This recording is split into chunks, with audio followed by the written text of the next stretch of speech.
নমস্কার, জবাব চাই বাংলার আরেকটি বিশেষ পর্বে আমি ময়ূক রঞ্জন ঘোষ রয়েছি। আজ এই রবিবার, আজ এমন একটি রবিবার যে রবিবার গোটা ভারতবর্ষ পিভি সিন্ধুর এক ঐতিহাসিক জয় উদযাপন করছে।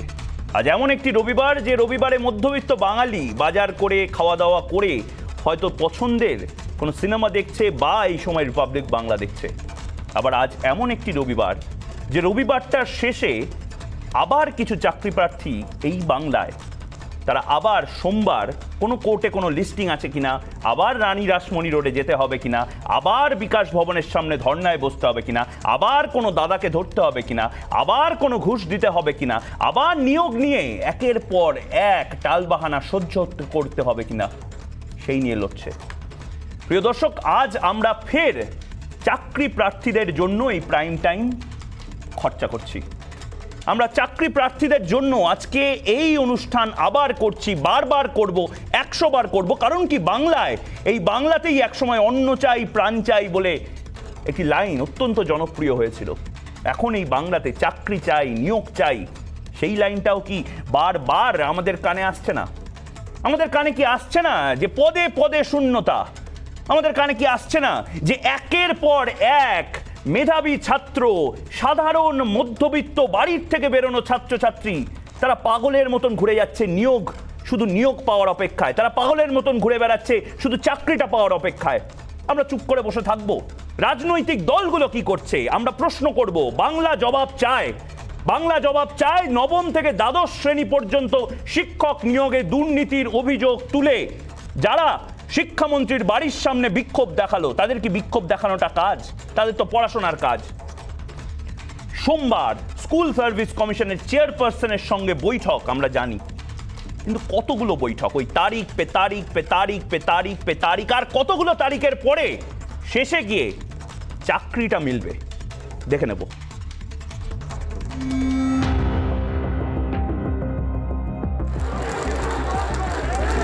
শিক্ষক থেকে পুলিশ, নার্সিং থেকে বনকর্মী, বিভিন্ন দপ্তরে শূন্যপদ থাকলেও নিয়োগ নেই। ডিগ্রি হাতে চাকরির দাবিতে বাধ্য হয়ে রাস্তায় নামতে হচ্ছে রাজ্যের উচ্চ শিক্ষিত বেকারদের। কোথাও আজকে আইনের গেরোয়, কোথাও বা ভুরি ভুরি অস্বচ্ছতার অভিযোগ। নবম থেকে দ্বাদশ শ্রেণী পর্যন্ত শিক্ষক নিয়োগে দুর্নীতির অভিযোগ তুলে রবিবার শিক্ষামন্ত্রী ব্রাত্য বসুর বাড়ির সামনে বিক্ষোভে সামিল হন চাকরি প্রার্থীরা। পোস্টার হাতে বিক্ষোভে সামিল হন তারা। রাজ্যের সরকারি চাকরিতে নিয়োগের দাবিতে সুর চড়ছে। পরিসংখ্যান বলছে রাজ্যের বিভিন্ন দপ্তরে এখনো বহু শূন্য পদ রয়েছে। 2020-তে নথিভুক্ত বেকার 1 লক্ষ, এমপ্লয়মেন্ট এক্সচেঞ্জে নথিভুক্ত বেকার 35 লক্ষ, বিভিন্ন সরকারি দপ্তরে শূন্যপদ 2 লক্ষ, শিক্ষকতায় আরো 1.5 লক্ষ শূন্যপদ রয়েছে। স্বচ্ছতা বজায় রাখা, 2, এই নিয়োগ প্রক্রিয়া দীর্ঘদিন স্থগিত আছে, কর্মসংস্থান আটকে আছে। এই কর্মসংস্থান মুখ্যমন্ত্রী বারে বারে চাইছেন যাতে প্রত্যেকে আমাদের রাজ্যের ছেলেমেয়েদের চাকরি হয়। আমার মনে হয় এটা আমরা ধাপে ধাপে, এটা প্রথমবার আমরা শুরু করতে পারছি। সমস্ত চাকরি প্রার্থীরা, পুলিশের যারা পরীক্ষা দিয়েছিলেন তারা সিলেক্ট হওয়ার পরেও, অ্যাপয়েন্টমেন্ট লেটার পাওয়ার পরেও তাদের চাকরি নেই। স্কুলে যারা পার্ট টাইম টিচার আছেন প্রায় 6-7 হাজার, 1,500 টাকা বেতন পেতেন, এই মহামারীর সময় সরকার সেই বেতনটাও বন্ধ করে দিয়েছে। স্কুল সার্ভিস কমিশনের নিয়োগ প্রক্রিয়ায় স্বচ্ছতার দাবি দীর্ঘদিনের। আগেও একাধিকবার আন্দোলনে সামিল হয়েছেন শিক্ষিত বেকারেরা। রাজ্যের তরফে মিলেছে শুধুই প্রতিশ্রুতি। ডিগ্রি পেয়েও চাকরি থেকে বঞ্চিত থাকতে হয়েছে বেকার যুবক যুবতীদের। রিপাবলিক বাংলা। আমার পরিচয় বেকার যুবক, আমি সম্বল একটাই দৈন্য। এই বারবার এই প্রতিবেদনগুলো দেখতে দেখতে হয়তো মানুষের এই একটা কথাই মনে হয় এবং গ্লানিবোধ হয়। কিন্তু রাজনীতিবিদ যারা প্রতিদিন টেলিভিশনের পর্দায় আসেন, যারা প্রতিদিন এরকম প্রতিক্রিয়া দেন, তাদের কি গ্লানিবোধ হয়? তারা কি একবারও ত্যাগিয়ে সোনার গদি নামেন মাঠে? এবং এই যে ছেলেমেয়েগুলো যারা লড়াই আন্দোলনে সামিল, তাদের জন্য সত্যি কি কোনো লড়াইটা করছেন? এই নিয়ে আমাদের আলোচনা হবে। এবং আমাদের সাথে এই মুহূর্তে যারা উপস্থিত রয়েছেন, প্রত্যেককে বাংলা জবাব চাইবে প্রত্যেকের কাছে। রাজলক্ষ্মী বসু রয়েছেন আমাদের সাথে, বিজেপি মুখপাত্র রয়েছেন, প্রীতম দত্ত যুব মোর্চার সম্পাদক রয়েছেন, সুপ্রিয় চন্দ্র তৃণমূল কংগ্রেসের মুখপাত্র রয়েছেন, মণিশঙ্কর মণ্ডল অধ্যাপক রয়েছেন, ইন্দ্রজিৎ ঘোষ সিপিআইএম এর তরফ থেকে রয়েছেন, তারিক আহমেদ চাকরি প্রার্থী। আমাদের সাথে এই মুহূর্তে যারা রয়েছেন তাদের মধ্যে থেকে তারিক রয়েছে আমাদের সাথে, তারিক আহমেদ। তারিক, তোমার গল্পটা বলো। গোটা বাংলা আজকে তোমার মতন যত মানুষ আছে তাদের গল্প শোনার জন্যই টিভির পর্দায় বসেছে, এবং তারপরে রাজনীতিবিদদেরকে আমাদের প্রশ্নটা হবে যে তোমাদের জন্য রাজনীতিবিদরা করছে কি। তুমি তোমার কথাটা বলো। হ্যাঁ, প্রথমে নমস্কার জানাই এবং রিপাবলিক বাংলাকে অন্তরের অন্তঃস্থল থেকে কৃতজ্ঞতা এবং ধন্যবাদ জানাই যে আমাদের কথাগুলো এইভাবে বাংলার মানুষের সামনে তুলে ধরার জন্য। প্রথমত, আমরা যে পশ্চিমবঙ্গের যে বেকার যুবক, আমাদের যে জ্বালা এবং আমাদের যে যন্ত্রণা, এই জ্বালা এবং যন্ত্রণার কথাটা পশ্চিমবঙ্গের শাসক দলের কর্ণকুহরে ঠিক মতো পৌঁছাচ্ছে না সময় মতো। সেই জন্য আমার কথা বলি, আমি একজন আপার প্রাইমারি চাকরি প্রার্থী। 2014 এবং 2015 সালে ফর্ম ফিল আপ করেছিলাম, কিন্তু আজ পর্যন্ত চাকরি থেকে বঞ্চিত। কেন এত দেরি হলো? 2014 সালের ফর্মটা আবার 2015 সালে ফিল আপ করা হলো, সেই নিয়োগ চলছে, এখনো সম্পন্ন হয়নি। 2020 সালের একটা রায়ে যতদূর নিয়োগ প্রক্রিয়া আগিয়েছিল, সেই নিয়োগ প্রক্রিয়া 11ই ডিসেম্বর 2020-তে আপার প্রাইমারি নিয়োগ প্রক্রিয়া সেট অ্যাসাইড করে দেওয়া হয়। এই সেট অ্যাসাইড করে দিয়ে নতুন ভাবে নিয়োগ প্রক্রিয়া শুরু করতে বলা হয় 4 জানুয়ারি থেকে শুরু হবে এবং 31শে জুলাইয়ের মধ্যে শেষ হবে। কিন্তু 4 জানুয়ারি থেকে তো শুরু হলো, কিন্তু 31শে জুলাই গতকাল সম্পন্ন হয়ে গেছে। এখনো পর্যন্ত ইন্টারভিউ নেওয়াটা, দ্বিতীয়বার ইন্টারভিউ, কোনো পরীক্ষায় দ্বিতীয়বার ইন্টারভিউ নেওয়াটা যথেষ্ট ভাগ্যের ব্যাপার বলাই চলে।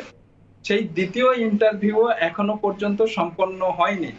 আর যে দুর্নীতির কারণে 2020 সালের 11ই ডিসেম্বর যে প্রক্রিয়াটাকে বাতিল করা হয়েছিল, সেট অ্যাসাইড করা হয়েছিল, সেই একই দুর্নীতি বলবো না, দুর্নীতি কি সেটা আধিকারিকরাই ভালো বুঝবেন।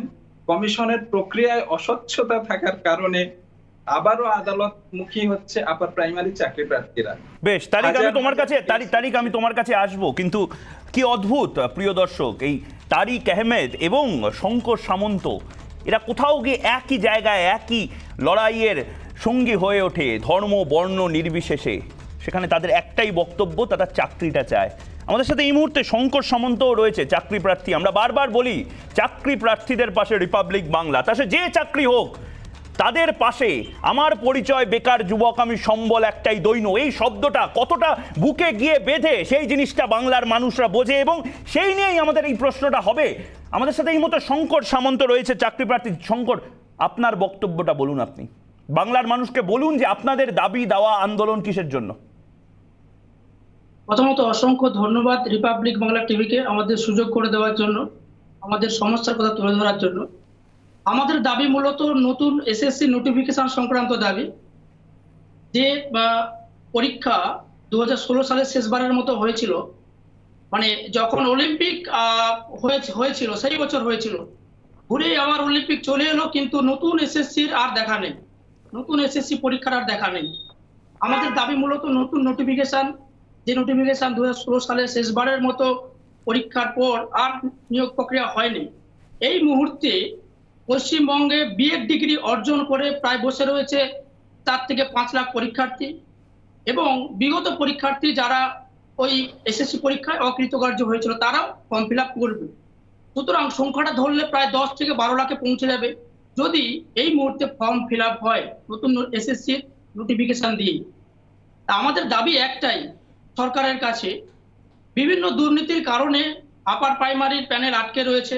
আমরাও চাইছি যে যোগ্য প্রার্থীরা চাকরি পাক, তারা তাদের সুরাহা পাক। অনেক লড়াই করছে তারা, তাদের দীর্ঘ বঞ্চনার, তাদের দীর্ঘ দিনের লড়াই। কিন্তু আমাদের বয়সটাও থেমে নেই। আমরা 2016 সাল থেকে অপেক্ষা করে আছি নতুন একটা নোটিফিকেশনের জন্য। তাহলে ওদের যদি প্যানেল আটকে থাকে বা দুর্নীতি থেমে নেই, কারণ আমরা একবারের জন্য যোগ্যতা প্রমাণের সুযোগটুকুও পাইনি। অনেকে তো পরীক্ষায় বসার সুযোগ পেয়েছে, কিন্তু আমরা 2016 সালের পর নতুন এসএসসি নোটিফিকেশনই পাইনি। আমরা যোগ্যতার প্রমাণের বেশ সময় তো চলছে একদম।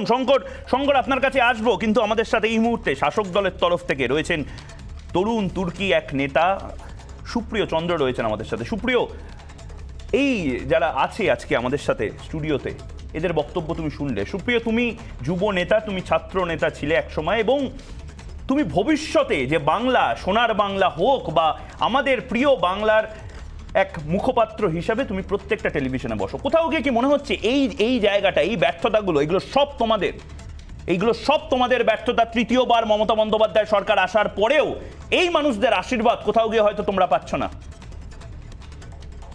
সরকার কাজ করে গণতান্ত্রিক ব্যবস্থায়, গণতান্ত্রিক কাঠামোতে, সংখ্যাগরিষ্ঠতার নিরিখে, সংখ্যাগরিষ্ঠ মানুষের সমর্থনে।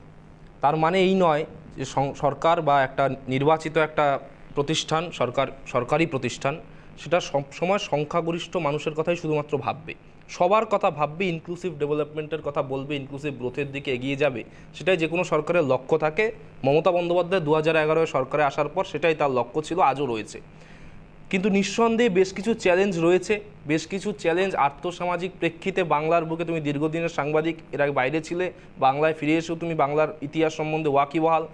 বাংলার বুকে দীর্ঘদিন ধরে একাধিক কারণে, ঐতিহাসিক কারণে একাধিক সামাজিক বাস্তবতা রয়েছে, এ কথা আমাদের অস্বীকার করলে এই প্যানেলে যারা কেন্দ্রীয় বঞ্চনা না, এই শুধুমাত্র একটা ফ্যাক্টর না, মাল্টিপল, দেয়ার আর মাল্টিপল ফ্যাক্টরস। কেন্দ্রীয় বঞ্চনার সিডি চালাবে, আমি কোন 34 বছরের সিডি চালাবে। মানুষকে বাংলার মানুষ জানতে চাইছে। সুপ্রিয়, ইন্দ্রজিৎ বাবু আমাদের সাথে রয়েছে সিপিআইএম এর তরফ থেকে। ইন্দ্রজিৎ বাবু এবং সুপ্রিয় টক্কর হোক না, কিন্তু তার আগে সুপ্রিয় তুমি বলো। ময়ূকদা, সিডি ডিভিডি আর রেডিওর মধ্যে পার্থক্যটা হচ্ছে রেডিও শুধু শোনা যায়, সিডি ডিভিডি চালালে শোনাও যায়, দেখাও যায়। মানুষ সেটাই বিশ্বাস করে যেটা শোনাও যায়, সাথে দেখাও যায়, এবং মানুষ দেখেছে। আমি সেই তর্কে যাব না এবং আমি দায় চাপানোর জায়গাতেও শুধুমাত্র যাব না। নিঃসন্দেহে তুমি যে ফ্যাক্টরগুলোর কথা বলছো সেগুলো বাস্তব, কিন্তু তার বাইরেও একাধিক বাস্তবতা রয়েছে। কিন্তু সেগুলোয় গিয়ে সমস্যার মূল খুঁজতে গিয়ে সমাধানের রাস্তা শুধুমাত্র একমুখী হয়ে আমি যেতে চাইবো না। আমি বলবো যে জায়গাটা মমতা বন্দ্যোপাধ্যায় করলেন নতুন, যে জায়গায় আমাদের সরকার চেষ্টা করেছে, কারণ চেষ্টাই সমাধানের রাস্তা দেখায়। সমাধান কখনো একমুখী নয় যে আমি আজকে টিভি চ্যানেলে বলে দিলাম এইটা সমাধান আর সবাই বললো এটাই সমাধান, কেউ বললেন এটাই সমাধান, সবাই বলছে এটাই সমাধানটা কোথায়? সমাধানটা কোথায়? ইন্দ্রজিৎ বাবু আমাদের সাথে রয়েছেন, ইন্দ্রজিৎ বাবুর কাছে ছোট্ট করে যাই, তারপরে সুপ্রিয় তোমার কাছে আসবো, প্রীতমের কাছে আসবো, রাজলক্ষ্মী বসুর কাছেও আসবো। ইন্দ্রজিৎ বাবু, আপনারা 34 বছর ছিলেন এবং সত্যি 34 বছরে অনেক কিছু ভালো হয়তো আপনারা করেছেন, কিন্তু খারাপটাও আপনাদেরকে স্বীকার করতে হবে। কোথাও গিয়ে কি মনে হয় যে এই যে আজকে যা যা দেখছেন সেগুলো সব আপনাদের ফসল? না, আমি প্রথমেই যেটা বলবো যে পশ্চিমবঙ্গে 34 বছর বামফ্রন্ট সরকারকে অনেকে গালাগালি করতে পারে, কিন্তু প্রতি বছর স্কুল সার্ভিস কমিশনের মাধ্যমে শিক্ষক নিয়োগ হতো, এটা নিয়ে কেউ কোনো কথা বলতে পারবে না, যে যত বড় তৃণমূল বিজেপি যাই হোক না কেন। কিন্তু গত 7 বছর, গত 8 বছর ধরে আপার প্রাইমারি নিয়োগ নেই, একের পর এক দুর্নীতি, একের পর এক কেস। আজকে আপনি ছবি দেখাচ্ছেন নতুন এসএলএসটি ওয়েটিং লিস্টের ছেলেমেয়েরা, তারা প্রায় 150 দিন সল্টলেকে অবস্থান করছে। এরকম ঘটনা পশ্চিমবঙ্গে বামফ্রন্ট সরকারের সময় হতো না। 2014 সালে যারা টেট পরীক্ষা দিয়েছে তারা গিয়ে অনশন করছে, অবস্থান করছে, এরকম অবস্থা ছিল না। 2017 সালে প্রাইমারি নোটিফিকেশন হয়েছে, এখনো নিয়োগ হয়নি। আবার আপনাকে আসবো আইসিডিএস সুপারভাইজার, ক্লার্কশিপ, তাদের পরীক্ষা 2019 সালে হয়ে গেছে, এখনো রেজাল্ট বেরিয়ে নিয়োগ হচ্ছে না। মিসলেনিয়াস 2018, এখনো পর্যন্ত ইন্টারভিউ কমপ্লিট হয়ে যাওয়ার পর নিয়োগ হচ্ছে না। স্কুল এসআই, তার পরীক্ষা হয়ে গেছে, এখনো নিয়োগ হচ্ছে না। ফুড এসআই পরীক্ষা, এই যে খাদ্য দপ্তরে, তার দুর্নীতি হয়েছে।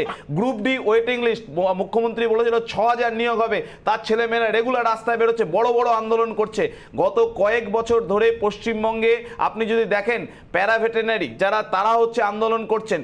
আজকে WBSEDLC মানে বিদ্যুৎ দপ্তরে প্রায় ইঞ্জিনিয়ার থেকে শুরু করে তার প্রচুর নিয়োগের শূন্য পদ হয়েছে, নিয়োগ হচ্ছে না, পরীক্ষা হচ্ছে না। এনআরএস হসপিটালে ডোমের চাকরিতে পিএইচডি অ্যাপ্লাই করছে। এসএলএসটি ছেলেমেয়েরা 50 দিন ধরে অবস্থান করছে সল্টলেকের সামনে।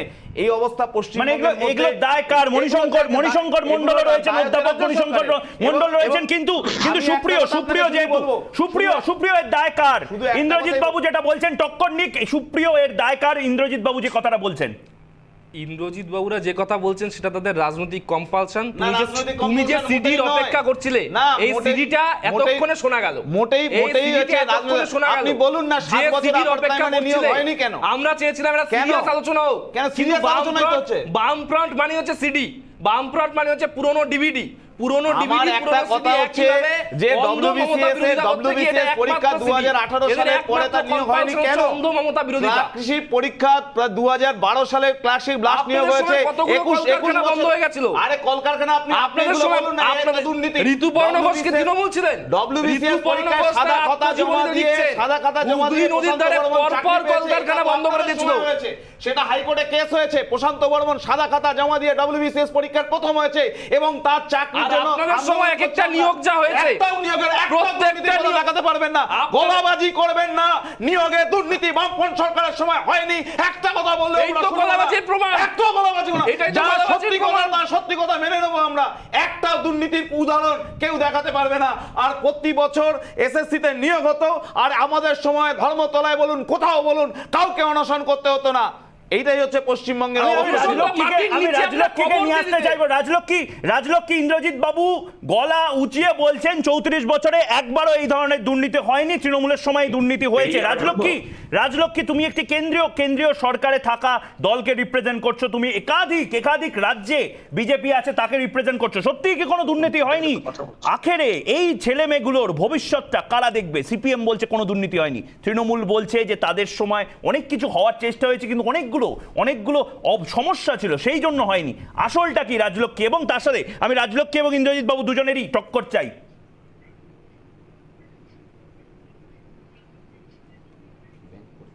নমস্কার জানাচ্ছি সকলকে। তো ইন্দ্রজিৎ বাবুরা পশ্চিমবঙ্গে 34 বছরে একটাই কাজ করেছেন, সেটা হচ্ছে গোড়া উপন্যাসে আমরা পেয়েছিলাম না, আমরা নিরবকাশ গর্তের পতঙ্গ ঘন কাজের মধ্যে সেধিয়ে আছি। অর্থাৎ বাঙালিকে পুরো কেরানিতে রূপান্তরিত তারা সত্যিই করেছেন, এই নিয়ে কোনো সংশয়ের জায়গা নেই। আর আমি ইন্দ্রজিৎ বাবুকে অনুরোধ করব অনিলায়নটা একটু যদি উনি একটু ব্যাখ্যা করে দেন, কারণ অনিলায়নের এই শব্দবন্ধ আমরা কেন্দ্রীয় সরকারের দলের প্রতিনিধি, তো আপনাকে একটা প্রশ্ন করছি যে 2019 সালে লোকসভা নির্বাচনের আগে কেন্দ্রীয় সরকারের তরফ থেকে রেলে রিক্রুটমেন্টের জন্য নোটিফিকেশন হয়েছিল, আজকেও তার নিয়োগ হয়নি কেন? সেটা হচ্ছে 2019-এ পশ্চিমবঙ্গ সরকার যে এসএসসি চূড়ান্ত অস্বচ্ছতা দেখিয়েছিল এসএসসি নিয়োগের ক্ষেত্রে, সেখানে দেখা গেল যে নর্দার্ন জোনের যখন পরীক্ষার্থীর সংখ্যা 61,722 জন, তখন দেখা গেল 6,493 জনের অডিটের অমিল, দেখা গেল 3,655 রেলের পরীক্ষাটা বলুন, নাম্বার বাড়ানো রেলের নোটিফিকেশন করেছিল সেন্ট্রাল গভর্নমেন্ট বিজেপি 2019 সালে, এখনো পর্যন্ত নিয়োগ হয়নি কেন? অডিটের সাথে একাডেমিক স্কোরের অমিল রয়েছে, অডিটের সাথে একাডেমিক স্কোরের অমিল থাকা সত্ত্বেও 429 জনকে ঠাঁই দেওয়া হয়েছিল এসএসসি তে, এবং দেখা গেছিল মৌখিক পরীক্ষার আগে 2,264 জন প্রার্থীর নাম্বার 24 নাম্বার করে বাড়িয়ে দেওয়া হয়েছে। এবং এইভাবে আমরা তো এটার জন্য রেগুলার আন্দোলন করেছি, বিজেপিকে রাস্তায় দেখতে দেখা যায়নি, প্রতিদিন এসএসসি অফিসের সামনে আমাকেই দেখা গেছিল। সারা পশ্চিমবঙ্গের ছেলে মেয়েরা জানে যে এই দুর্নীতির বিরুদ্ধে আন্দোলনে আমরাই ছিলাম, বিজেপি মুখে কলু পেটেছিল, বিজেপিকে কোনোদিন রাস্তায় দেখা যায়নি, টিভির পর্দায় ভাষণ দেওয়া ছাড়া বিজেপি কোনো কাজ করেনি। বারবার পশ্চিমবঙ্গ সরকারকে খেতে হয় 82 শিক্ষার ছাপ্পড়, বারবার খেতে হয়। টিভি পর্দায় ভাষণের কথা বলছেন ইন্দ্রজিৎ বাবু, জেনে রাখুন এই করোনা পরিস্থিতির মধ্যে যে কটি জায়গাতে বিজেপি শাসিত রাজ্য রয়েছে, 5th মে যেটা ছিল সেটা কি চর ছিল না থাপ্পড় ছিল? 5th মে মানুষের থাপ্পড়। Foreign service commission, bank, rail প্রত্যেকটা পরীক্ষা করেছে। 2019 সালের মার্চ মাসে রেলে 2.5 লক্ষ শূন্য পদের নিয়োগের নোটিফিকেশন হয়েছিল, আজকে পর্যন্ত বিজেপি সরকার নিয়োগ করতে পারেনি। অপদার্থ বিজেপি সরকার, সিজিএল পরীক্ষার দুর্নীতি হয়েছে, অমিত শাহের আত্মীয় সিজিএল এর চেয়ারম্যান, সেই তাকে হচ্ছে অ্যারেস্ট করতে হচ্ছে সুপ্রিম কোর্টে। বিজেপি একটা কেন্দ্রীয় সরকারের দল, তারা 10 লক্ষ কোটি চাকরি দেবে, বছরে 2 কোটি, বছরে 2টো চাকরিও দেয়নি বিজেপি, বছরে 2টো চাকরিও দেয়নি। সুপ্রিয় ইন্দ্রজিৎ, রাজলক্ষ্মী, আমি চাই রাজলক্ষ্মী এবং প্রীতম যেহেতু কেন্দ্রীয় সরকার এবং শাসক দল বিজেপির তরফ থেকে এসেছেন এখানে, তারা একদিকে থাকুন এবং যারা বিজেপির বিরুদ্ধে কথা বলছেন তারা একদিকে থাকুন এবং তখন টক্করটা হোক। ইন্দ্রজিৎ বাবু বলুন, আপনি কি বলছিলেন? আমার একদম ক্লিয়ার কথা, 2019 সালে মার্চ মাসের নোটিফিকেশন হয়েছিল রেলের এনটিপিসি এবং গ্রুপ ডি ক্লার্কশিপের জন্য, গ্রুপ ডির জন্য আজ পর্যন্ত পরীক্ষা হয়নি। আমার পরীক্ষা হয়নি। আচ্ছা, আমার সময় আপনি বলছেন কেন? আমাকে তো বলতে দেবেন। সমস্ত রাজ্যে 6 পে কমিশন হয়েছিল, আরে আমাকে তো বলতে দেবেন। কেন রোপা নাইরের টাকা আটকে ছিল, রোপা আমাকে নাইরের বলতে দেবেন 2012 সালে ব্যাংকিং এ রিক্রুটমেন্ট হয়েছিল 88,312 আর 2020 সালে নরেন্দ্র মোদীর সময় ব্যাংকে রিক্রুটমেন্ট হয়েছে 2,132। 86,000 কম রিক্রুটমেন্ট হয়েছে নরেন্দ্র মোদীর সময় ব্যাংকে। ব্যাংকগুলোকে মার্চ করে লোক নিয়োগ বন্ধ করেছে। এই ব্যাংকের চাকরি রাজ্য সরকারের, কেন্দ্র সরকারের। ইন্দ্রজিৎ বাবু প্রীতম রয়েছে আমাদের সাথে যুব মোর্চার তরফ থেকে। প্রীতম রয়েছে। রাজলক্ষ্মী তোমার কাছে আসবো, কিন্তু প্রীতম রয়েছে আমাদের সঙ্গে। পশ্চিমবঙ্গে প্রীতম বাংলার এই ছেলেমেয়েগুলো যারা বসে আছে, তারিক বসে আছে, শঙ্কর বসে আছে, এরকম প্রচুর ছেলে মেয়ে বসে আছে। আজকে আমরা তর্ক বিতর্ক প্রতি রবিবার হবে, শনিবার হবে, সোমবার হবে, মঙ্গলবার হবে, কিন্তু আমাকে বলো এদের জন্য কি করা যায়? দল মত নির্বিশেষে বলো কি করা যায়। এবং তুমি নিজেকে বলো যুব নেতা, তুমি যুব নেতা হিসাবে কি করছো? তুমি কখনো প্রশ্ন তুলেছো কেন্দ্রীয় সরকার কি করছে এদের জন্য? তুমি কখনো প্রশ্ন তুলেছো কেন্দ্রীয় সরকার বা বিজেপির এতগুলো মন্ত্রী, সাংসদ, বিধায়ক, এতজন থেকে তোমরা কি করছো? আমাকে বলো একদম ময়ূকদা, আমাকে তুমি যে কোয়েশ্চেনগুলো করছো স্যার স্পেসিফিক আনসার দেবো। তার থেকে আমি এইভাবে শুরু করছি। আজকের দিনটা খুব ইম্পর্টেন্ট দিন। আজকে তুমি পিভি সিন্ধুকে কংগ্রাচুলেশন জানালে, এর সাথেও আজকে বাল গঙ্গাধর তিলকের প্রয়াণ দিবস। উনি বলে গেছিলেন swaraj is my birthright I shall have it. মানে হচ্ছে সেরকম জব অপরচুনিটিটা আমার birthright. Job opportunity create করে একটা স্টেটের কর্তব্য। তো সুতরাং এই যেসব ভামমূল যেসব বলছে না, মানে তৃণমূল এবং বামফ্রন্ট, এই 34 এইসব বুঝলাম। আমাকে সহজ প্রশ্নের সহজ জবাব দাও প্রীতম, আমাকে সহজ প্রশ্নের সহজ জবাব দাও। এতগুলো সাংসদ নিয়ে বাংলার মানুষ আজকে জানতে চাইছে, এতগুলো সাংসদ নিয়ে তোমরা কি করছো? কেন কেন্দ্রীয় প্রকল্পগুলো তোমরা ছিনিয়ে আনতে পারছো না বাংলায়? কেন সবচেয়ে বেশি সরকারি চাকরিতেই এই সমস্ত ছেলেমেয়েকে? আমি তোমাকে হ্যাঁ বলো রাজলক্ষ্মী, বলো। আমি তোমাকে তথ্য দিয়ে বলছি যে প্রীতম বলুক, তারপরে রাজলক্ষ্মী বলো। যেরকম বলেছিল 2 কোটি বেকার, 2 কোটি জব উনি ক্রিয়েট করবেন এই কোভিডের মধ্যেও কিন্তু প্রায় 2 কোটি জব ক্রিয়েট হয়েছে। আমি একটা করে তথ্য দিয়ে বলছি 2 কোটি জব ক্রিয়েট হয়েছে নাকি? তারা তথ্যগুলো বিচার করে নেবে। কোথায় ভারতবর্ষের ইতিহাসে এই সবচেয়ে 45 বছরের সবচেয়ে বেকারত্ব বিজেপির আমলে হয়েছে। এই কথা বেকারত্ব তোমাদের বেড়েছে। ইনিশিয়েটিভে প্রায় 50,000 জব, 50,000। ওটা শুধু অমিত শাহর বাড়িতে, ওটা অমিত শাহর বাড়ির ভেতরে। রাজলক্ষ্মী বলো। ওটা বিজেপির ক্যাটারিং সার্ভিসে বেড়েছে শুধুমাত্র। বিজেপির অফিসটা উঁচু হয়েছে, কোভিডের সময় আর কোথাও বাড়েনি। ঠিক আছে ময়ূক, আমার একটা প্রশ্ন। Data shared by Pritam Rajlakshmi বলে নিক, তারপরে তুমি বলো। প্রাইম মিনিস্টার এমপ্লয় জেনারেশন প্রোগ্রামে প্রীতম রাজলক্ষ্মী বলে নিক, তারপরে তুমি বলো। তোমরা দুজনে একই কথা বলবে। প্রীতম রাজলক্ষ্মী বলে নিক, তারপরে তুমি বলো। গোষ্ঠীদ্বন্দ্ব বাইরেও আজকে বিজেপির গোষ্ঠীদ্বন্দ্ব স্টুডিওতে। রাজলক্ষ্মী বলো, তারপরে প্রীতম বলুক। রাজলক্ষ্ী বলো, তারপরে রিপাবলিক বাংলায় ব্রেকিং জবাব চায় বাংলা। রাজলক্ষ্ী তোমার কাছে 1 মিনিট সময় আছে। রাজলক্ষ্মী তোমার কাছে 1 মিনিট সময় আছে, বলো। আমার ইন্দ্রজিতের কাছে খুব স্পেসিফিক, হ্যাঁ ময়ূক, আমার ইন্দ্রজিতের কাছে খুব স্পেসিফিক প্রশ্ন। ওরা এখানে দেশের বেকারত্বের কথা বললো। দেশের যেখানে গড় বেকারত্ব 7%, সেখানে কেরালা কেন 26.2%, কেন রাজস্থান 15.8%, পশ্চিমবঙ্গ 22%, হোয়ারাস গুজরাটের বেকারত্ব 1.8%, উত্তরপ্রদেশ 4%, আসাম 0.3%। কেরালা যখন এত উন্নত রাজ্য, এত শিক্ষিত রাজ্য, কেরালের কেন বেকারত্বের হার 26.2%? উত্তর দিতে হবে, এড়িয়ে গেলে চলবে না। আর এর সাথে জানাচ্ছি, এই মুহূর্তেও করোনা পরিস্থিতির মধ্যে কেন্দ্রীয় সরকার SSC, LDC, UDC, UPSC, forest service commission, bank, rail, কেন্দ্রীয় বিদ্যালয়, কেন্দ্রীয় বিশ্ববিদ্যালয় প্রত্যেকটা নিয়োগ করে গেছে এবং কনস্ট্যান্টলি করে গিয়েছে। বিহার নির্বাচনের সময়তে বিহার সরকার সব মিলে 1093টা সরকারি পোস্ট ক্রিয়েট করেছিল। বেশ রাজলক্ষ্মী আর 3 সেকেন্ড বাকি। 3, 2, 1, 0। রাজলক্ষ্মী তোমার সময় শেষ। আমি মণিশঙ্কর মণ্ডল, দীর্ঘক্ষণ যান্ত্রিক গোলযোগের জন্য মণিশঙ্কর মণ্ডল আমাদের সাথে ছিলেন না। মণিশঙ্কর বাবু, আপনি অধ্যাপক, এতগুলো চাকরি প্রার্থী আজকে আপনাকে দেখছে, আপনি বাংলায় শাসক দলের হয়ে কথা বলেন, আপনি বলুন বাংলার এই ছেলেমেয়েগুলোকে কি করে চাকরি দেওয়া যাবে? রাজনীতি থাকবে কিন্তু চাকরি কি করে পাবে? আজকে জবাব চায় বাংলা। আপনার 1 মিনিট সময়, বলুন। ঠিক আছে, প্রথমেই আমার দেখে অত্যন্ত ভালো লাগছে, আমি শুনছিলাম, যান্ত্রিক গোলযোগের কারণে হয়তো দেখা যাচ্ছিল না, কিন্তু শুনতে পাচ্ছি যে রামে বামে যুদ্ধ হচ্ছে।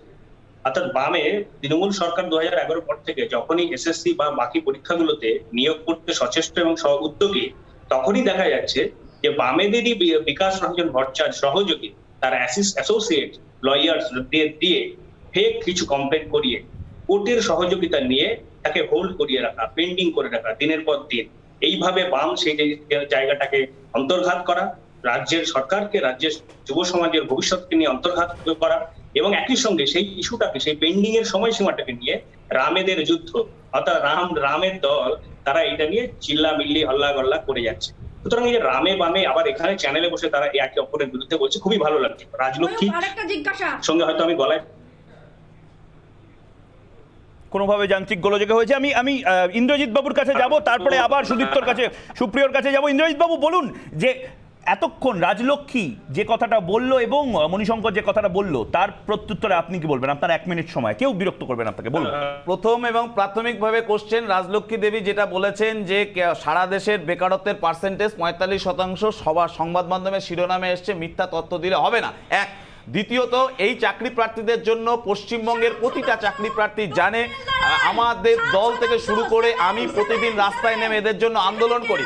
3 নম্বর কোশ্চেন হচ্ছে যে এই যে কেস হচ্ছে কেন?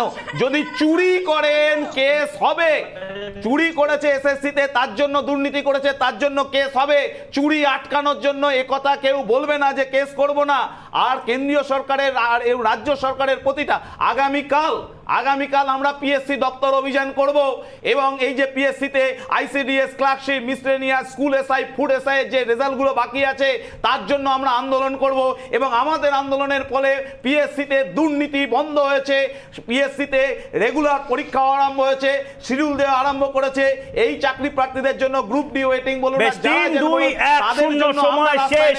সময় শেষ এবং আপনার সময় শেষ। প্রীতমের কাছে যাব, 1 মিনিট সময় প্রীতমের কাছে। প্রীতম, আপনি বলুন।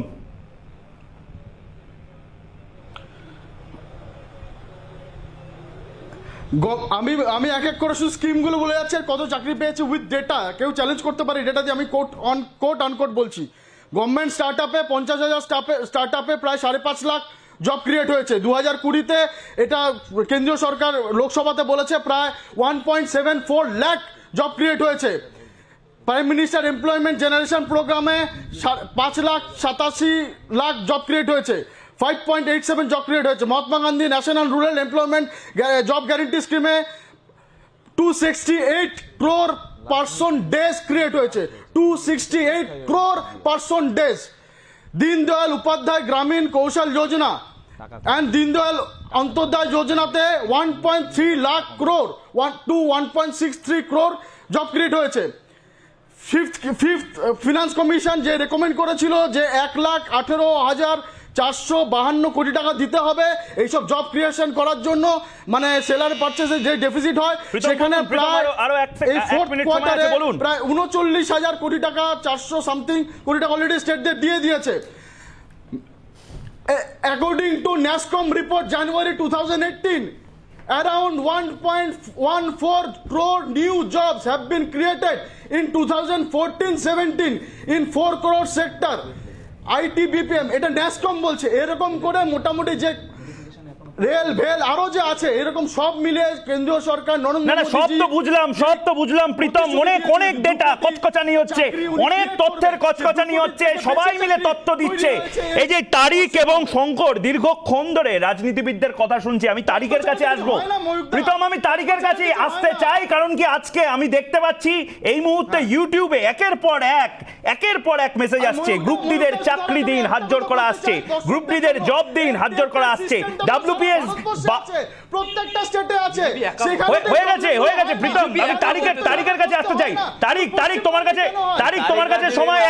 তারিক তুমি বলো যে, তুমি বলো তারিক, তুমি বলো বাংলার মানুষ আজকে শুনছে তোমাদের দুঃখ দুর্দশা, আবার বলো, বারবার বলো, এবং যাতে করে এখান থেকে কোনো একটা সলিউশনে আমরা পৌঁছাতে পারি সেই আমরা চেষ্টা করব। তোমরা বলো তারিক, তোমার সময় শুরু এখন।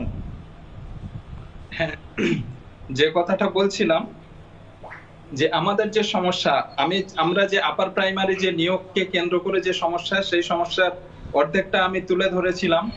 তো এতদিন ধরে এই যে নিয়োগ প্রক্রিয়া চলছে, তারপরে নতুন করে যে নিয়োগ প্রক্রিয়া শুরু হলো, কিন্তু সেই নিয়োগ চলাকালীন দেখা গেল যে অনেক যোগ্য ক্যান্ডিডেট অজ্ঞাত কারণে বাদ পড়েছে।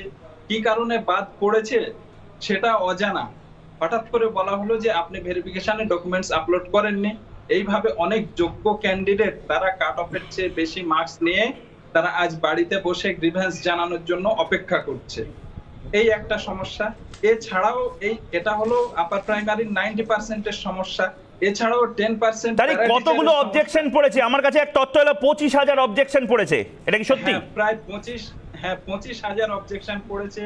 এক অবজেকশনের পাহাড় বলা যায়। এই অবজেকশন গুলো কাটিয়ে সরকার কিভাবে এই নিয়োগটা সম্পন্ন করবে সেটা একটা বেশ। তারিক, তোমার সাথে আরেক সহযোদ্ধা শঙ্কর সামন্ত চাকরি প্রার্থী আছে। শঙ্কর, তুমি বলো যে তোমাদের বক্তব্যগুলো কি এবং কোথায় সলিউশনটা, তোমরা কি মনে করছো সলিউশন, কার কাছে গেলে কিভাবে করলে তোমাদের কি মনে হয়, বলো। প্রথমত যেটা বলার সেটা হচ্ছে আমরা নতুন নোটিফিকেশনের দাবিতে অনেক কিছু আন্দোলন করেছি। বিকাশ ভবন অভিযান করেছিলাম গত বছর, লকডাউন পরিস্থিতির মধ্যেও করেছিলাম, করোনা পরিস্থিতিকে অবহেলা করেও করেছিলাম, এবং আমরা আচার্য সদনে মাননীয় শুভশঙ্কর বাবুর সঙ্গেও দেখা করে ডেপুটেশন প্রদান করেছিলাম নতুন নোটিফিকেশনের দাবিতে। কিন্তু তারপরেও কোনো সুরাহা হয়নি। আমাদের বক্তব্য একটাই, যে সমস্ত ছেলে মেয়েরা বিএড করলো, তারা এমএসসি পাস করেছে, বিএড পাস করেছে, লাখ লাখ টাকা খরচ করে বিএড পাস করেছে, নিজের বাড়ির গরু বিক্রি করে, নিজের মায়ের হাতে গহনা বিক্রি করে বিএড করেছে, তারা কিসের জন্য করেছে? তারা তো একটা নোটিফিকেশনের জন্য করেছে, তারা একটা এসএসসি পরীক্ষায় বসার জন্য করেছে। সেই পরীক্ষাটা যদি পঞ্চবার্ষিকী হয়ে যায় তাহলে তাদের কি করার থাকে? অনেকে কি করেছে না, আত্মহননের পথ বেছে নিয়েছে। এসএসসি পরীক্ষা হয়নি বলে আত্মহনন করেছে, তাদের সেই স্বপ্ন আধুরা থেকে গেছে। এই ব্যবস্থা কেন চলবে? ইন্ডিয়া 2016 সালে হয়তো অলিম্পিকে গিয়েছিল, গোল্ড মেডেল পায়নি কি পায়নি সেটা জানা নেই, কিন্তু 2021-এ এসে ইন্ডিয়া আবার সেই অলিম্পিকে গিয়েছে। কিন্তু আমাদের যে স্বপ্ন ছিল আমরা এসএসসি দেব, সেই স্বপ্ন আজও অধুরা। 5 বছর হয়ে গেল আমাদের এখন নোটিফিকেশন পায়নি। তারিক, তোমারও কি এরকমই মনে হচ্ছে? আজকে অনেকে দেখছে এই মুহূর্তে দিদি জব দিন, চাকরি দিন, একের পর এক যারা প্রেয়ার করছে, যারা প্রার্থনা করছে যে এদের চাকরিটা হোক। অলিম্পিকে আবার মেডেল জিতলো, কিন্তু এখন অবধি নিয়োগটা হলো না।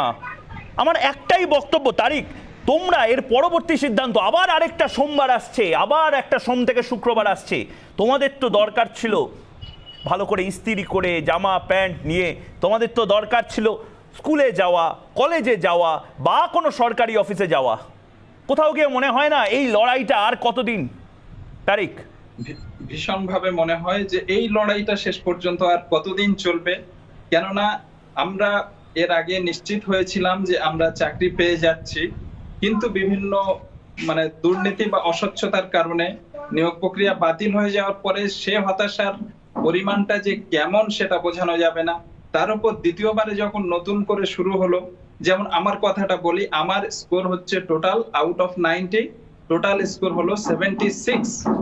আমার সাবজেক্টের কাট অফ হলো 68, অর্থাৎ কাট অফের চেয়ে 8 নাম্বার বেশি থাকা সত্ত্বেও আমি তারিক আহমেদ ইন্টারভিউতে ডাক পাইনি। এই রকম ক্যান্ডিডেটের সংখ্যা হাজার হাজার। সেই জন্য মানুষরা আদালতের রাস্তা বেছে নিচ্ছে। এখানে আমি বিভিন্ন সম্মানিত রাজনৈতিক ব্যক্তিবর্গ আছেন, তো ওনারা রাজনৈতিক কলহে লিপ্ত হচ্ছেন, কিন্তু আমি বলবো আমাদের দিকটা, প্রত্যেক রাজনৈতিক ব্যক্তিকে আমাদের দিকটা যাতে প্রত্যেকে সহানুভূতির সাথে বিবেচনা করেন এবং আমাদের স্বার্থটাকে যাতে একটু ঊর্ধ্বে তুলে ধরেন। যেমন এছাড়াও আমরা ছাড়াও আমাদের প্রাইমারি প্যারা টিচারেরও, আপার প্রাইমারি প্যারা টিচারেরও তারা বহুদিন ধরে অপেক্ষা করছে, তাদেরও নিয়োগ নেই। এমনকি প্রাইমারি নট ইনক্লুড যারা 2014 সালের নিয়োগে, তারাও নিয়োগের জন্য অপেক্ষা করছে। মুখ্যমন্ত্রী বরাবর চিঠি লিখছে, বিভিন্ন দপ্তরে ডেপুটেশন দিচ্ছে। তারিক, আমার একটাই বক্তব্য, তারিক, কোথাও গিয়ে তো এই তারিখ আর শঙ্কর, ধর্ম, বর্ণ সমস্ত কিছু এক জায়গায় মিশে যাচ্ছে, যেখানে সবাই মিলে প্রত্যেকটা সোমবার একটা লড়াই আন্দোলনের জন্য আসছে। কোথাও গিয়ে কি মনে হয় তারিক যে এই আন্দোলনটা আরো বড় করে প্রত্যেকটি রাজনৈতিক দলের কাছে নিয়ে যাওয়াটা উচিত তোমাদের? অবশ্যই আন্দোলন হচ্ছে জীবনের অপর নাম। আন্দোলন শুধুমাত্র রাস্তায় নেমে ভাঙচুরের মাধ্যমেই নয়, আন্দোলন মানুষের সাথে মানুষের সংযোগের মাধ্যমেও আন্দোলন হয়। নিজেদের সমস্যাকে বৃহত্তর অর্থে একসাথে যদি সবাই মিলে রাজনৈতিক নেতৃবৃন্দের কাছে এবং যথাযথ কর্তৃপক্ষের কাছে তুলে দেওয়া যায়, তাহলে মনে করি আন্দোলনটা আরো বেশি সাফল্যমণ্ডিত হবে। তো সেক্ষেত্রে এটাও একটা ব্যাপার। তাছাড়া আমরা আন্দোলনটা করব কেন? আমাদের তো আন্দোলন করার কথা না। ধন্যবাদ জানাই ইন্দ্রজিৎ দাকে। আমাদের প্রতিটা আন্দোলনে আমরা রাস্তায় বারবার নেমেছি, প্রতি আন্দোলনে আমাদের ইন্দ্রদা এসে নিজেদের মতো করে সাপোর্ট দিয়েছে, সাহায্য দিয়ে গেছে বা পিঠে একটা ভরসার হাত রেখেছে। তো এই রকম যদি পারস্পরিক সহমর্মিতা যেভাবে ইন্দ্রদা দেখিয়েছে, সেভাবে আমরা প্রতিটা রাজনৈতিক দলের কাছে, এমনকি সরকারি দলের কাছে আমার নিবেদন যে আপনারা যদি সহানুভূতির সাথে আমাদের বিষয়টা বিবেচনা করেন, ন্যায্যতার দৃষ্টিতে যদি দেখেন, তাহলে আমি মনে করি এই ধরনের কোনো সমস্যা একদম তারিক, একদম আমাদের যেহেতু এটা ছোট্ট বিরতির সময় এসেছে, কিন্তু বিরতির পরে এই কথাটাই আমরা বারবার বলছি যে বাংলা আমরা যারা এখানে বসে আছি তারা তো বাঙালি, আমরা যারা এখানে বসে আছি তারা তো বঙ্গবাসী। তাদের ভবিষ্যৎ যেখানে অন্ধকার, সেখানে তো ধর্ম, বর্ণ, রাজনৈতিক দল নির্বিশেষে সবাইকে আসতে হবে। আর রিপাবলিক বাংলা শপথ নিয়েছে বাংলার মানুষের কণ্ঠস্বর হিসাবে এই কণ্ঠগুলোই তুলে ধরবে। একটা ছোট্ট বিরতি নিয়ে রাজনৈতিক দলগুলোকে প্রশ্ন করা হবে কেন তারা হাতে হাত ধরবে না এই চাকরি প্রার্থীদের জন্য। কোথাও যাবেন না, সঙ্গে থাকুন রিপাবলিক বাংলায়। প্রিয় দর্শক, একদিকে যখন চাকরি প্রার্থীদের জন্য রিপাবলিক বাংলা একের পর এক প্রাইম টাইম সেখানে একের পর এক অনুষ্ঠান করছে, প্রশ্ন করছে, অন্যদিকে এসএসকেএম হাসপাতাল চত্বরে কিছু নার্স জড়ো হয়েছে এবং দীর্ঘদিন ধরে তারা জড়ো হয়েছে। তারা বারবার সেখানে কয়েকটি দফায় দাবিতে এসএসকেএমে জড়ো হচ্ছে, অবস্থান বিক্ষোভ করছে এবং সেখানেও রিপাবলিক বাংলা পৌঁছে গেছে তাদের বক্তব্য শোনার জন্য। সপ্তম দিনে তাদের এই আন্দোলন, যে যেখানে লড়ে যাচ্ছে তাদের নিজেদের লড়া, রিপাবলিক বাংলা তাদের প্রত্যেকের কথা মানুষকে জানানোর চেষ্টা করছে। আমাদের সাথে এই মুহূর্তে সচিন রয়েছে সরাসরি এসএসকেএম হাসপাতাল চত্বর থেকে। সচিন, তোমার সাথে প্রচুর যারা বিক্ষোভকারী, আন্দোলনকারী তারা রয়েছে, তাদের বক্তব্য শোনাও। আজ বাংলা এই নিজের ছেলেদের বক্তব্য শুনুক তাদের দাবি দেওয়া কি, রিপাবলিক বাংলা মানুষের কণ্ঠস্বর হিসেবে তাদের বক্তব্য শোনাও।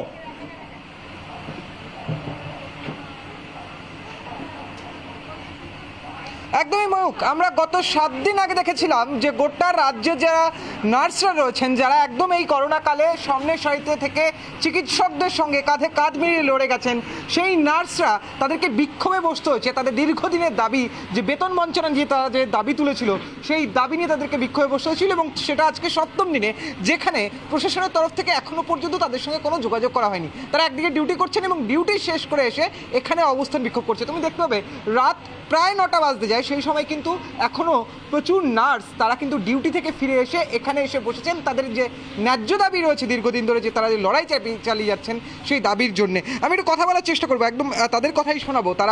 তাদের যে 3 দফা দাবি রয়েছে, সেই দাবিগুলো যেমন আমরা প্রত্যেকেই জানি, তাদের বেতন বঞ্চনা সহ একাধিক দাবি রয়েছে। কি পরিস্থিতিতে এখনো পর্যন্ত বিক্ষোভ চালিয়ে যাচ্ছেন? প্রশাসনের তরফ থেকে কোনো যোগাযোগ করা হয়েছে? না, প্রশাসনের তরফ থেকে কোনো যোগাযোগ করা হয়নি। আমাদের দাবিটা যেমন ছিল, বেতন বৈষম্য নিরসনের দাবি, সেই দাবি পূরণ না হওয়া পর্যন্ত আন্দোলন চলবে। সেই দাবি ছিল, অতএব সেই দাবিতে অবস্থান এখনো চলছে। একটা যথেষ্ট ডিফিকাল্টিজের মধ্যে পড়তে হয় তো, ডিউটি করে এসে এখানে বিক্ষোভ কর্মসূচিতে অংশগ্রহণ করার ন্যায্য দাবি আদায়ের জন্য বিক্ষোভে নামতে হচ্ছে আপনাদের শেষমেশ। সেটা তো সবাই দেখছে, সাধারণ মানুষ থেকে আমজনতা, প্রশাসনিক স্তর সবাই তো দেখছে যে আমরা ডিউটি করছি এবং এখানে এসে ডিউটির ফাঁকে আমরা অবসর টাইমে আমরা এখানে এসে বসছি। মর্নিং করে এখানে ইভিনিংয়ে বসছি, আবার ইভিনিংতে থাকলে নাইটে থাকছি, এইভাবেই আমরা ডিউটি অবস্থান বিক্ষোভ চালিয়ে যাচ্ছি 7 দিন ধরে। বেশ বেশ বেশ চিকিৎসা ব্যবস্থাকে কোনো রকম ভাবে হ্যাম্পার করছে না তারা। আমি আরো একজনের সঙ্গে একটু কথা বলার চেষ্টা করব।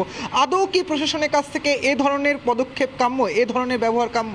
না, অবশ্যই কাম্য না। আমরা পুরো কোভিড ডিউটিটা লাস্ট 2 বছর ধরে আমরা যেভাবে কাজ করছি, প্লাস এটা তো আমাদের হক, এটা আমরা আজ তো দিদিরা বহু বছর ধরে এটা নিয়ে লড়ছেন, তো ওনাদের নিজেই এগিয়ে এসে এটা করা উচিত ছিল। এখন এই কোভিড সিচুয়েশনে এত নার্স হসপিটাল ছেড়ে এখানে এসে বসে আছে, ডিউটি করছে। আমরা যদি মাঝখান থেকে অসুস্থ হই, সাফারার কে হবে? এই হেলথ সিস্টেমটাই তো সাফারার হবে। তো ওনাদের কাছ থেকে এটাই আশা করবো, ওনারা তাড়াতাড়ি আমাদের সাথে সহযোগিতা করবেন। আমরাও চাই না এইভাবে এখানে বসে থাকতে, বাড়িঘর ছেড়ে হসপিটালের কাজ করে এইভাবে, আমরাও চাইছি না। আমরাও চাই একদম সচিন, তারাও চায় না যে ঘর বাড়ি ঘর দৌড় ছোট সন্তান ছেড়ে এভাবে ডিউটি করার পরে বসে থাকতে। সচিন, অনেক ধন্যবাদ সচিন। এই যে বিক্ষোভ চলছে তার দিকে আমাদের নজর থাকবে, কিন্তু এই মুহূর্তে যে আসল কথা, যে আসল বক্তব্যের দিকে আমাদের মাথায় ছিল, চাকরি প্রার্থীদের পাশে রিপাবলিক বাংলা, আমরা সেখানে একটি টুইস্ট বাইট আমরা যেটাকে বলি সেই প্রতিক্রিয়া দেখে নেব এবং তারপরে ছোট্ট করে প্রত্যেকের কাছে যাব, তাদের বক্তব্য শুনলো। প্রথমে দেখে নিই টুইস্ট বাইট। রিপাবলিক বাংলায় জবাব চায় বাংলার টুইস্ট বাইট। এই রাজ্যের যুবকদের নতুন দিশা দেখাতে বেকারত্বের হার অর্ধেক করুন। বার্ষিক 5 লক্ষ নতুন কর্মসংস্থান তৈরির মাধ্যমে, এছাড়াও সরকারি চাকরি, বেসরকারি চাকরি, 100 দিনের কাজ, এমএসএমইতে কাজ, সেগুলো তো থাকবেই। সুপ্রিয়, তোমার কাছে আসছি।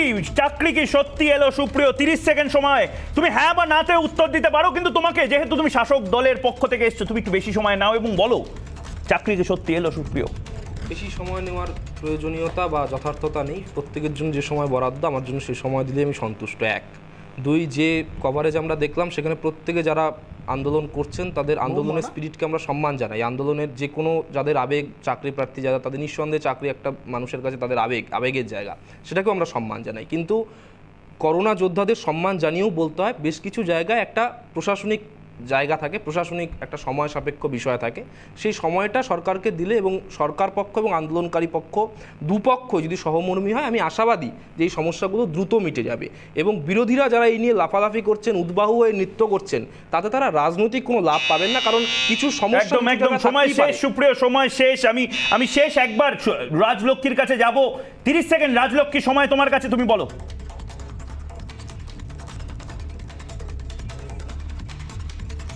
100 দিনের কাজটা ঠিক কিরকম হবে? 2017-র মতন, যেখানে দেখা গেছিল 13 লক্ষ ভুয়ো কার্ড পশ্চিমবঙ্গের বুকে ধরা পড়েছিল। এবার সরকারি চাকরিটা ঠিক কিরকম হবে? 30 আগস্ট 2020 সেই রিপোর্টটার মতন, যেখানে দেখা গেল ডব্লিউবিসিএস এ প্রিলিমিনারিতে ফেল করা সত্ত্বেও মেন্সে সেই ক্যান্ডিডেট পাস হয়ে গেছে। সেই রকম সরকারি হাসপাতালের পরীক্ষাগুলো কিরকম হবে? ঠিক যেরকম ভাবে নির্মল মাঝি তার পুত্রবধূকে 13খানা পোস্ট পাইয়ে দিয়েছে, তার পুত্রকে অনৈতিকভাবে বেশ, সময় শেষ রাজলক্ষ্মী, সময় শেষ। আমাদের ব্রেকিং সেগমেন্টে এই মুহূর্তে যেতে হবে। রাজলক্ষ্মী, সুপ্রিয়, আমাদের সময় শেষ। রাজলক্ষ্মী, আমাদের ব্রেকিং সেগমেন্টে এই মুহূর্তের ব্রেকিং নিউজ, এই মুহূর্তে একদম ইন্দ্রজিৎ বাবু, আমাদের ব্রেকিং নিউজ সেগমেন্টে আমাদের ফিরতে হচ্ছে। ব্রেকিং নিউজ সেগমেন্টে এই মুহূর্তে একটি ব্রেকিং নিউজ চলে এসেছে, সেই ব্রেকিং নিউজ আমাদেরকে ফিরতে হচ্ছে এবং সেই ব্রেকিং নিউজ আমরা দেখব।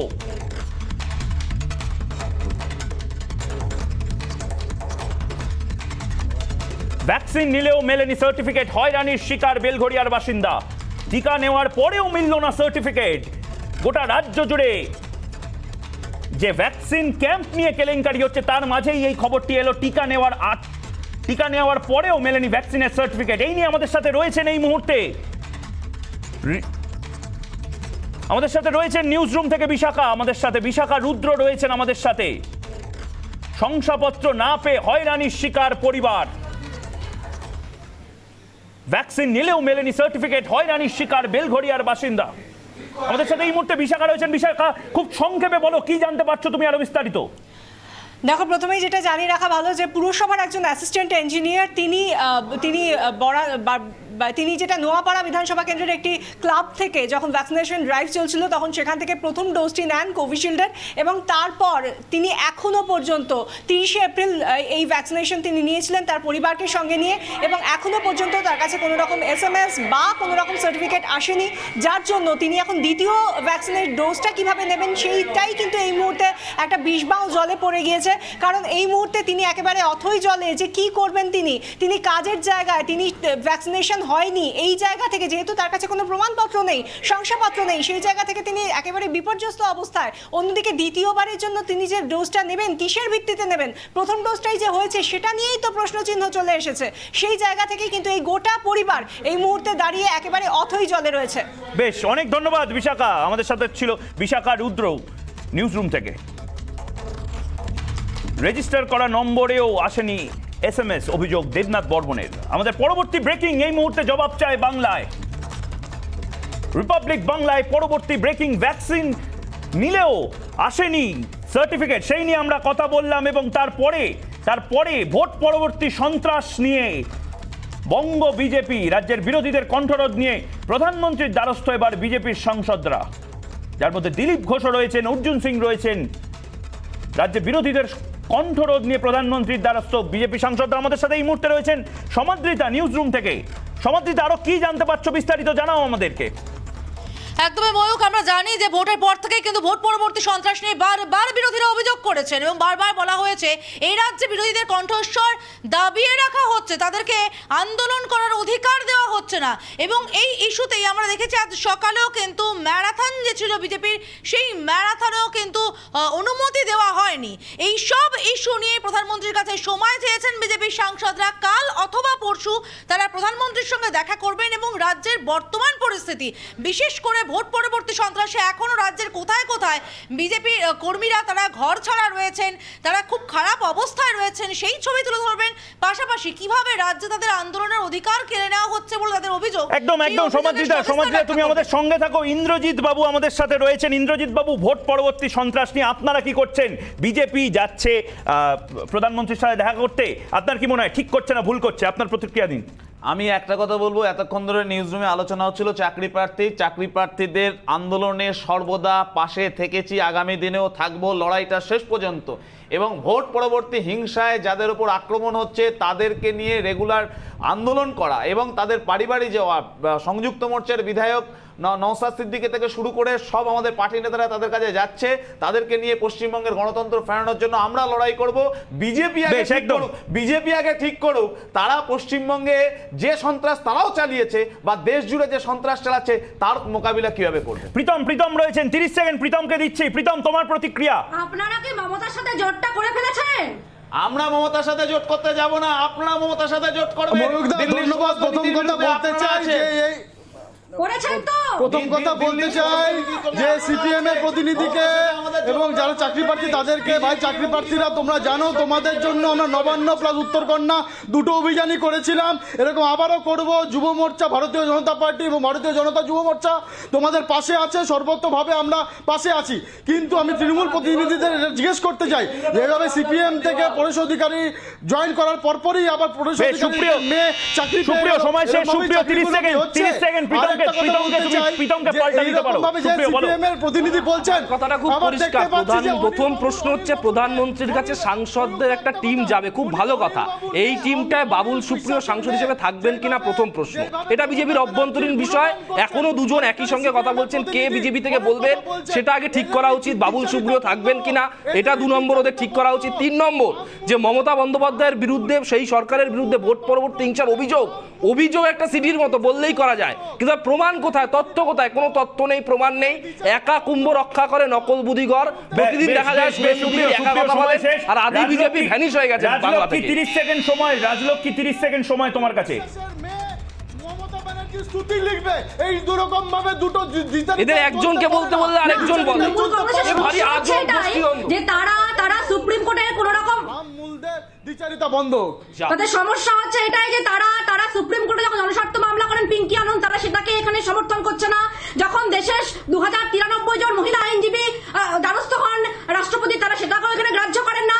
শুধুমাত্র তারা গ্রাহ্য করেন অনুব্রত মণ্ডলের চরম আর নকুল দাঁড়ার শব্দ, তার বাইরে ওরা কোনো কিছুই দেখতে পায় না। সবাই মিথ্যে কথা বলছে, শুধুমাত্র সত্যি কথা বলছে। নবান্নতে বসে মুখ্যমন্ত্রী মমতা বন্দ্যোপাধ্যায়, আর মনে রাখতে হবে মমতা বন্দ্যোপাধ্যায় কতটা সেনসিটিভ, যেহেতু ওকে চাকরি বেশ নিয়ে বেশ কথা বেশ হলো, বেশ বেশ বেশ সত্যি কথা বলছে মানুষ, কিন্তু সুপ্রিয় সত্যি কথা বলছে মানুষ, কিন্তু মানুষ দেখছে ওই মুহূর্তে, মানুষ দেখছে মানুষের আশীর্বাদকে নিয়ে আমরা একদম গর্ব অনুভব করি। একদম মানুষের আমরা আশীর্বাদ সংখ্যা নিয়ে উদ্ধত্ত করি না, মানুষের আমরা আশীর্বাদ বিজেপি নই। থাক, মানুষের আশীর্বাদ থাক, এবং মানুষ হাত জোর করে যে কথাটা বলছে যে চাকরি চাই, নিয়োগ চাই, তারিখ এবং মানুষ বলছে সংকট চাকরি রয়েছে, চাই, নিয়োগ চাই, বিজেপিকে তারিখ চাই এবং না। সংকট রয়েছে, বিজেপিকে তারিখ চাই এবং না। সংকটকে 30 মানুষ সেকেন্ড বলছে দেওয়া হোক, চাকরি চাই, 30 নিয়োগ সেকেন্ড চাই, দেওয়া হোক, নিয়োগ চাই, একজনকে বিকাশ চাই, শেষ বক্তব্য তারিখ এবং সংকট বলবে। আর বাইরে গিয়ে হাতে তারিখ বলো, তারিখ শেষ করো, 30 সেকেন্ড তোমার কাছে সময়, গোটা বাংলা জানুক তোমাদের কথা। আমি সমস্ত রাজনৈতিক দল তথা সরকার এবং সমস্ত সংশ্লিষ্ট নিয়োগকারী কর্তৃপক্ষের প্রতি একান্ত আবেদন জানাবো যে আপনারা নিয়োগ প্রক্রিয়া যেটা করছেন সেটা সম্পূর্ণ স্বচ্ছতার সাথে এবং যত বেশি সংখ্যক নিয়োগ করা যায়, কেননা গত কয়েক বছর ধরে নিয়োগ না হওয়ার কারণে বেকার সমস্যা খুব বেড়ে গেছে এবং পরবর্তী অনেক বেকার ছেলে ইতিমধ্যে জমে গেছে। তো তাদের সমস্যা সমাধান করার জন্য যত বেশি সম্ভব প্রতি ক্ষেত্রে শূন্য পদ সৃষ্টি করে বেকার সমস্যার বেশ সমাধান বেশ করুন। আমি শঙ্করের কাছে যাব, তারিখ শঙ্কর তোমার সহযোদ্ধা শঙ্করের কাছে যাব। শঙ্কর তোমার কাছে 30 সেকেন্ড সময়, তুমি বলো, শেষ করো। প্রথমত এখানে যে সমস্ত রাজনৈতিক ব্যক্তিবর্গ রয়েছে তাদের প্রতি সম্মান এবং শ্রদ্ধা রেখেই বলছি, আমাদের কাতর নিবেদন, গ্রাম বাংলার স্কুলগুলোর অবস্থা কিন্তু খুব শোচনীয়, কারণ সেখানে প্রচুর ভ্যাকেন্সি রয়েছে। একজন ইংলিশের শিক্ষক তিনি ম্যাথ পড়াচ্ছেন, ম্যাথের শিক্ষক বাংলা পড়াচ্ছেন, এইরকম পরিস্থিতি যদি না নিয়োগ প্রক্রিয়া সুচারুভাবে এবং স্বচ্ছভাবে হয় তাহলে কিন্তু আগামী দিনে শিক্ষা ব্যবস্থা একদম ভেঙে পড়বে। বেশ, আগামী দিনে শিক্ষা ব্যবস্থা ভেঙে পড়বে। ইন্দ্রজিৎ, আসলে আমাদের সময় শেষ। 30 সেকেন্ড ইন্দ্রজিৎ, 30 সেকেন্ড, তারপরে আমাদের শেষ করতে হবে। আমি প্রতিবারই বলছি যে আগামী কালকেও পিএসসি দুর্নীতির বিরুদ্ধে আমরা আন্দোলন করতে যাব এবং পশ্চিমবঙ্গে চাকরি প্রার্থীদের পাশে সর্বত আছি। বেশ, আমাদের নজর থাকবে, রিপাবলিক বাংলার নজর থাকবে, রিপাবলিক বাংলার নজর থাকবে সেই সমস্ত আন্দোলনের, সেই সমস্ত বিক্ষোভে, লড়াইয়ে যেখানে চাকরি প্রার্থীরা আছে, বাংলার ছেলেমেয়েগুলো আছে। আমার পরিচয় বেকার যুবক, আমি সম্বল একটাই দৈন্য, এই শব্দটা ভালো লাগে না। বাংলার ছেলেমেয়েগুলো যারা এই মুহূর্তে দেখছে তারা বাংলারই ছেলেমেয়ে এবং তাদের পাশে দাঁড়াতে হবে। সিপিএম হোক, তৃণমূল হোক, কংগ্রেস হোক, বিজেপি হোক, তাদের পাশে দাঁড়াতে হবে এবং রিপাবলিক বাংলা প্রত্যেক রাজনৈতিক দলকে বসিয়ে প্রশ্ন করবে যে কেন তারা একজোট হয়ে এই ছেলেমেয়েগুলোর ভবিষ্যতের জন্য লড়বে না। আজ এইটুকুই, চাকরি প্রার্থীদের পাশে রিপাবলিক বাংলা আছে, থাকবে মানুষের কণ্ঠস্বর হয়ে, কথা হোক চোখে চোখ রেখে।